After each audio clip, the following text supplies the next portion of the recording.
ஒப்பாரி சத்தம் கேட்டுது. ஆளு நாள் இருப்பாங்கன்னு நாங்க தான் முத கோடி எடுத்துட்டு பிறந்த மூணு தான் இல்லப்பா நாங்களாவது கோடி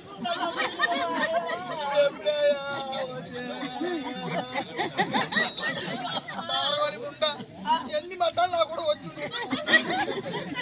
காடுன்னு பாக்குமா மேடுன்னு பாக்குமா உட்காருன்னா படுத்துக்க வேலை மகராசி இன்னொரு நாளைக்கு பார்க்க முடியுமா?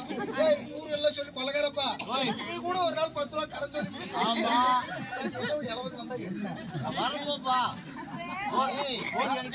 எனக்கான தலைவலியால் அவன் தனியா சாவடியாம நாளைக்கு வர சொல்லி